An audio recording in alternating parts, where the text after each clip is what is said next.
তো দেখো বন্ধুরা, আমাদের কাজু কাতলার দম রেডি হয়ে গেছে।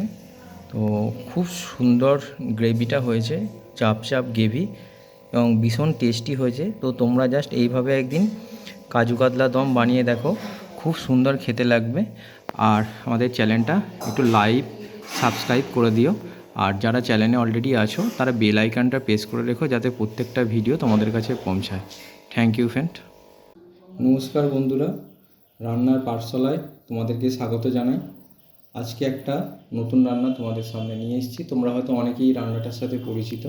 এটা একটা নতুনভাবে তোমাদের রান্নাটা করে দেখাচ্ছি। সেটা হচ্ছে কাজু কাতলা দম। আর এই যে তার জন্য আমি নিয়ে নিয়েছি কাতলা মাছ। আর কাতলা মাছগুলোতে আমি একটু নুন হলুদ মাখিয়ে আধ ঘন্টা মতো রেখে দিয়েছিলাম। আমি এবার কড়াইতে তেল নিয়ে নিয়েছি, তেল গরম হয়ে গেছে। এবার এর মধ্যে আমি ছেড়ে দেবো মাছগুলো।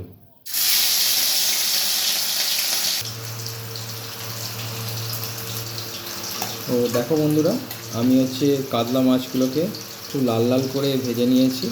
আমার এই আমার এই গাঁথা পিসগুলো পছন্দ হয় বলে আমি তাই এই পিসগুলো নিয়ে এসেছি। তোমরা যদি মনে করো পেটি পিস দিয়ে করবে, তো পেটি পিস দিয়েও রেসিপিটা করতে পারো, তার জন্য কোনো অসুবিধা নেই। তো আমি এবার এই মাছগুলোকে তুলে নেব এবং মাছের গ্রেভিটা তৈরি করব। তো ফ্রেন্ডস, আমার মাছগুলো ভাজা হয়ে গেছে। এবার আমার এই যে মাছের যে ভাজা তেলটা রয়েছে, ওই তেলটার মধ্যে দিয়ে দেবো আমি একটু গোটা গরম মশলা, দুটো দালচিনি, দুটো এলাচ আর দুটো লবঙ্গ। সঙ্গে দিয়ে দেবো দু চারটে কারি পাতা, সঙ্গে দু চারটে কারি পাতা দিলাম। এবার দেবো একটা তেজপাতা, আর দেবো একটু শুকনো লঙ্কা। তো দিয়ে দিলাম একটু শুকনো লঙ্কা। জাস্ট তেলে 10 সেকেন্ড মতো একটু নাড়িয়ে নিলাম। তো দেখো বন্ধুরা, আমি গোটা গরম মশলাটা দিয়ে দিলাম। এবার আমি পেঁয়াজকে বেটে রেখেছি, এই পেঁয়াজ বাটাটা আমি দিয়ে দেবো। কারণ পেঁয়াজ গোটা দিলেও করা যায়, কিন্তু সেক্ষেত্রে পেঁয়াজটা গলতে দেওয়ার জন্য গ্রেভিটায় সময় দিতে হবে।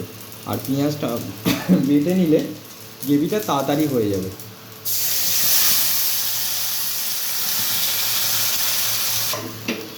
আর অনেকেই আমাকে জানাচ্ছ যে দাদা রান্নাটা একটু ফাস্ট করে দেখান, শর্ট টাইমের মধ্যে করে দেখান।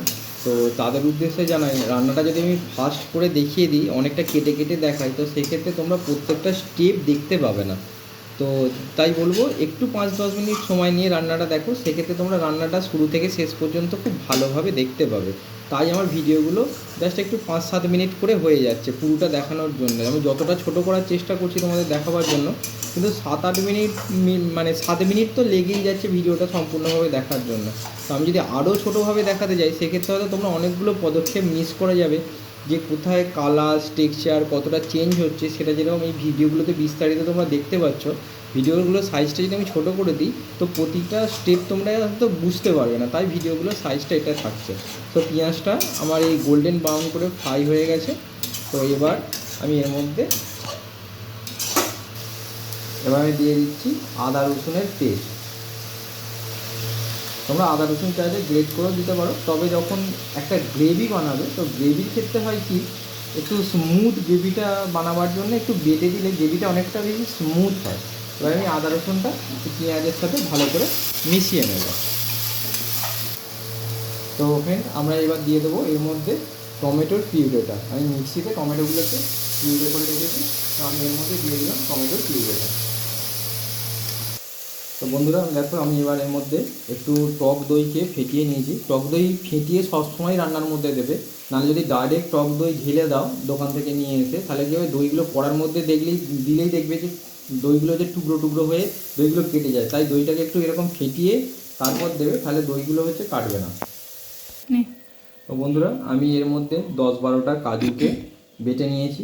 এই কাজু বাটাটা আমি এবার এই রান্নাটার মধ্যে দিয়ে দেবো। এই যে কাজু বাটাটা আমি পুরোটাই এর মধ্যে দিয়ে দেবো। তো কাজু বাটাটা দিলে রান্না একটা আলাদা রকমই স্বাদ এর মধ্যে চলে আসে। দেখো বন্ধুরা, আমাদের মশলাটা কষানো হয়ে গেছে এবং মশলা থেকে তেল আলাদা হতে শুরু করে দিয়েছে। তো এবার আমরা এইটার গ্রেভিটা করার জন্য এর মধ্যে একটু জল দিয়ে দেবো। অবশ্যই গরম জল দেবে।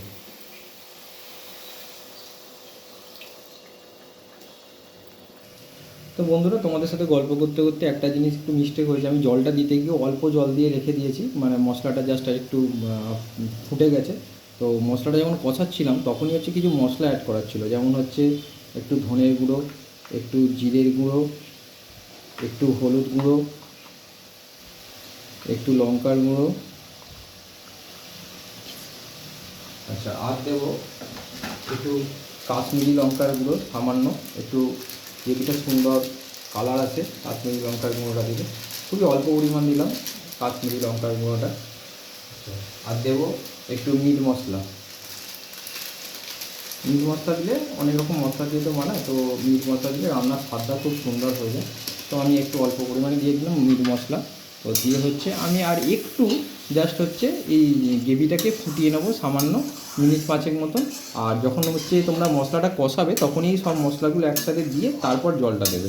আমি জাস্ট গল্প করতে করতে তোমাদের সাথে একটু স্লিপ হয়ে গেছিলো মাইন্ডটা। তো ঠিক আছে ফ্রেন্ড, আমি জাস্ট এই মশলাটাকে একটু ম্যানেজ করে নিলাম। মাছগুলো আমি গ্রেভির মধ্যে ছেড়ে দিচ্ছি।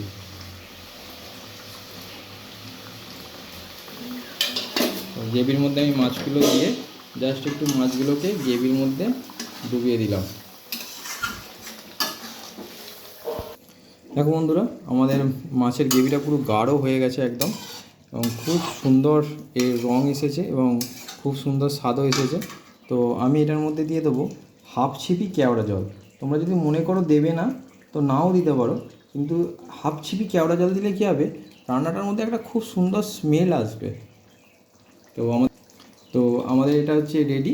আমি জাস্ট কেওড়া জলটা দেওয়ার পরে ওই মাছের মধ্যে অল্প একটু মিশিয়ে নেব। তো আমাদের এরকম চাপ চাপ গ্রেভিটা রেডি হয়ে গেছে। তো এবার এটা আমরা প্লেটিং করব।